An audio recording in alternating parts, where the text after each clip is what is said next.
harta lara. Jadi hal yang sebenarnya kami tidak mau masuk ke sana karena memang ruangnya berbeda. Terkait kalau ada pertanyaan bagaimana kesiapan partai, bagaimana kesiapan kantor, itu bukan ranah kami. Itu bagaimana kemudian karena di sana ada power yang dilaksanakan dan peraturan daerah ini tidak sampai masuk kepada ranahnya Kesultanan dan ranahnya kabupaten terlepas. Jadi menjadikan pasal 18 khususnya huruf M itu tidak punya kekuatan hukum mengikat. Artinya apa? Artinya secara hukum pasal 18 ayat 1 huruf M itu kehilangan kekuatan hukumnya. Artinya dia tidak dapat digunakan dalam perbuatan hukum walaupun undang-undang atau pasal dimaksud itu belum dilakukan perubahan. Nah, pertanyaannya adalah apakah kemudian perlu dilakukan perubahan terhadap Undang-Undang 13 tahun 2012? Kalau kita melihat, nah ini masuk ke konsep dan teori. Ada dua pandangan. Biasa kalau mungkin Pak Ibnu senior saya, beliau sangat paham kalau ada dua atau lebih ahli hukum maka pandangannya akan lebih daripada itu. Jadi dari situ kita bisa melihat setidaknya ada dua pandangan berkaitan dengan bagaimana putusan Mahkamah Konstitusi itu. Yang pertama disebut sebagai atau bersifat self-executing, di mana sebenarnya putusan itu sudah mengeksekusi dengan sendirinya. Artinya apa? Artinya tidak perlu tidak lanjut dari pembentuk hukum. Pertanyaannya mengapa? Karena putusan MK menyatakan bahwa pasal dimaksud itu tidak memiliki kekuatan hukum mengikat dan secara tidak langsung, tidak secara formal, tidak secara langsung itu memerintahkan bentuk undang-undang untuk melakukan perubahan. Kalau kita membaca teks dari putusannya, itu pandangan yang pertama. Pandangan yang kedua menyatakan bahwa putusan MK itu tetap perlu ditindaklanjuti, khususnya oleh pembentuk undang-undang. Kenapa demikian? Kalau kita melihat dari Undang-Undang tentang pembentukan peraturan perundang-undangan 12 tahun 2011 beserta perubahannya di pasal sebelumnya, salah satu materi muatan undang-undang adalah tindak lanjut dari putusan Mahkamah Konstitusi. Slide selanjutnya. Nah, kemudian kewenangan di mana itu dipegang oleh keraton dan di mana itu dipegang oleh DPRD. Nah, tetapi kalau kita lihat di perda yang sudah ada saat ini maupun di rancangan peraturan daerah yang kita hadap dengan lembaga Quran ini, nah itu ada sebuah hal yang menarik.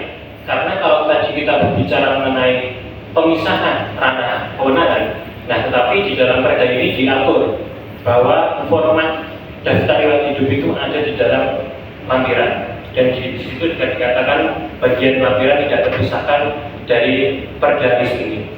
Nah, lalu bagaimana tanggapan dari pimpinan apabila kita mengamini adanya pemisahan itu, tetapi mengapa rancangan atau format dari daftar riwayat hidup itu ada di dalam perda ini? Bukankah akan lebih baik apabila ini diserahkan kembali kepada keraton maupun kesultanan atau kadipaten untuk menyesuaikan kembali? Karena kalau kita tetap mengatur ini di dalam perdais ini dan nanti akan menjadi perdais, dalam hemat saya itu sama saja tetap memberikan pembatasan begitu. Apabila tadi kita mengatakan ada ranah yang jelas di antara keraton, kadipaten dan kesultanan dan juga antara DPRD. Nah, itu juga merupakan bagian dari masukan kami bahwa seharusnya apabila putusan MK yang nomor 88 yang menjadi dasar adanya perubahan ini mengatakan adanya campur tangan negara yang terlalu besar di dalam adil daerah istimewa kita ini, dan kemudian untuk mengurangi adanya keterlibatan terlalu besar dari negara, seharusnya sebagai pembentuk undang-undang DPRD bisa membaginya itu secara jelas. Nah, kami ingin menanyakan bagaimana posisi DPRD dengan situasi dan kenyataan yang demikian sebagai lembaga legislatif, dan kedepannya apakah akan dikembalikan kewenangannya kepada Rasulullah dengan Kabupaten atau tetap ada kewenangan DPRD. Terima kasih pimpinan. Yang ada tindak lanjut yang bervariasi ini. Tentu ini tidak baik dan tidak bukan karena pertama rencana perubahan undang-undang itu kadang tidak pasti kapan waktunya, apalagi kalau belum masuk ke prolegnas. Kemudian yang kedua, proses pembentukan itu seringkali juga makan waktu yang tidak singkat. Dari dua poin ini, maka bisa berpotensi untuk menimbulkan apakah itu kekosongan aturan, ketidakpastian hukum, atau bahkan menimbulkan kebingungan pada banyak pihak.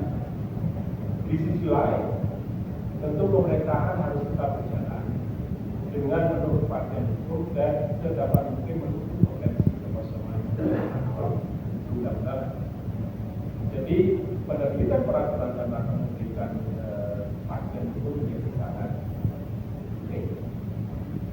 Dan yang terpenting menurut saya adalah kalaupun dia diatur dalam Perda itu, tindak lanjut dalam putusan Mahkamah Konstitusi itu memang dalam Perda harus benar-benar didasarkan pada apa yang dideklarasikan oleh putusan Mahkamah Konstitusi. Sehingga misalnya saja ke depan akan ada rencana perubahan undang-undang, maka tidak akan menjadi persoalan baru, namun bahkan bisa menjadi referensi bagi pembentuk undang-undang dalam melakukan perubahan undang-undang 13. Selanjutnya, nah ini poin yang menurut saya ini 3 slide terakhir. Mengapa baru sekarang dan mengapa tidak menunggu perubahan undang-undang 13? Nah ini saya alasannya kurang lebih sama dengan yang sudah saya sampaikan di awal. Karena ada anggapan misalnya putusan MK positif, sehingga tidak terpandang bahwa itu perlu dilakukan perubahan. Oleh karenanya ini menyebabkan waktu yang cukup lama, dalam waktu yang cukup lama undang-undang itu belum diubah. Atau yang kedua, dianggap belum sangat urgent, sehingga masih bisa jika ada usulan lain terkait dengan poin-poin yang akan dimasukkan dalam undang-undang perubahan. Atau bisa juga dalam praktek evaluasi undang-undang, khususnya dengan metode regulatory assessment, itu biasanya memang dilakukan setelah undang-undang itu berjalan beberapa waktu, sehingga bisa melihat bagaimana dampak dan efektivitasnya ada di dalam masyarakat. Kemudian berikutnya, mengapa baru sekarang dan mengapa tidak menunggu perubahan undang-undang 13? Ini salah satunya tentu menjadi menarik karena kita melihat bagaimana polemik atau kontroversi yang terjadi terkait dengan tidak diubahnya peraturan KPU pada pemilu 2024 kemarin, yang itu kemudian menjadi polemik atau kontroversi apakah kemudian pencalonan itu menjadi invalid. Nah, saya mengapresiasi kalau kemudian hal dimaksud itu menjadi semacam pembelajaran bagaimana kemudian ke depan bisa lebih antisipatif. Oleh karenanya di poin kedua dalam slide ini saya menyatakan bahwa rencana ini sebenarnya merupakan langkah maju dan antisipatif untuk mengakomodasi substansi dari putusan 88 dengan harapan, nah ini penting, memberikan kepastian hukum dan meminimalisir terjadinya kontroversi yang tidak perlu sebenarnya di kemudian hari. Terakhir, nah oleh karenanya saya menyatakan dalam konklusi ini, inisiasi ini merupakan langkah maju dan antisipatif, dan rencana perubahan ini sudah tepat sebagai langkah tidak diantisipasi, tetapi dicegah oleh konflik dan memberikan kepastian hukum pemanfaatan dari keadilan. Saya kira itu paparan Ini kita lanjutin lagi dengan perubahan undang-undang, perubahan PP, perubahan Perpres, perubahan ini. Kata rakyat, enggak kita begitu. Ngapain kita bayar-bayar mahal lembaga Mahkamah Konstitusi, udah demo kita tiap bulan, tiap tahun di sana, baru putusannya, kemudian kita tunggu lagi perubahan legislasi di parlemen atau di presiden. Nggak bisa begitu, kata rakyat. Lalu bagaimana kata rakyat? Kita menyadari, meski Bapak adalah bagian dari kekuasaan legislatif di DPRD, tetapi Bapak memiliki fungsi eksekutif di situ. Begitu pula di DPR sana. Meski dia punya kekuasaan legislatif di DPR sana, dia punya fungsi eksekutif juga di situ. Dalam hal anggaran, dalam hal apa dan lain sebagainya. Begitu pula presiden, meski dia pemegang kekuasaan eksekutif, dia juga punya fungsi legislatif di situ. Regulatif, PP-nya diatur, apanya dan lain sebagainya. Jadi perdebatan kata rakyat. Ketika putusan Mahkamah Konstitusi itu jatuh, maka ketika lembaga negara ini menjalankan fungsi eksekutifnya, tidak ada debat lagi. Harus dilaksanakan. Tetapi dalam fungsi-fungsi legislatifnya yang tidak mendeterminasi apakah dia melaksanakan fungsi eksekutif atau tidak, itu pelan-pelan dia harus rapikan itu. Kenapa kata rakyat? Karena putusan MK ini belum tentu orang bisa baca semua nanti bapak-bapak dari ini kata rakyat. Beda sama undang-undang, kita dapat bukunya di jalan di mana kita itu gampang di situ. Sehingga terhadap pampunya kita tidak perlu membuka. Sehingga makanya dalam undang-undang pembentukan peraturan perundang-undangan, materi peraturan perundang-undangan dikatakan salah satu materi peraturan perundang-undangan itu adalah karena putusan MK, bukan karena mengeksekusi putusan MK, tapi karena pelaksanaan fungsi legislasi DPR dan termasuk DPRD, gubernur dan lain sebagainya. Itulah yang terjadi kemarin ketika KPU mendapatkan putusan MK. Dia langsung melaksanakan fungsi eksekutif. Dia keluarin dari dulu fungsi legislatifnya melaksanakan seperti itu. Begitu pula kenapa yang tahu Bapak? Itu undang-undang banyak kali.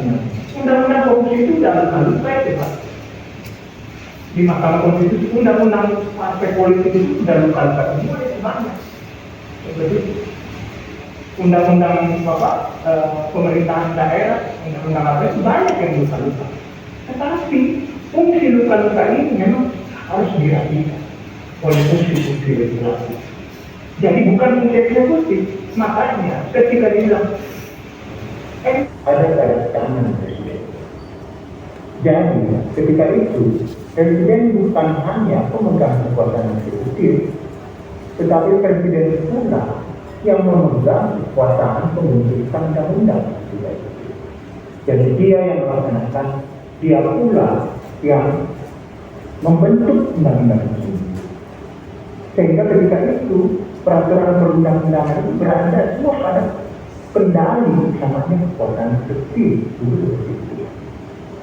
Kekuasaan yang begitu besar ini mungkin salah satu yang menjadi penyebab eskalasi dari basis rakyat sampai politik berujung 32 tahun kekuasaan yang dipegang secara Orde Baru, kemudian menghasilkan reformasi 1998. Reformasi 1998 akhirnya menghasilkan rakyat menandakan bahwa kita harus melakukan rekonstruksi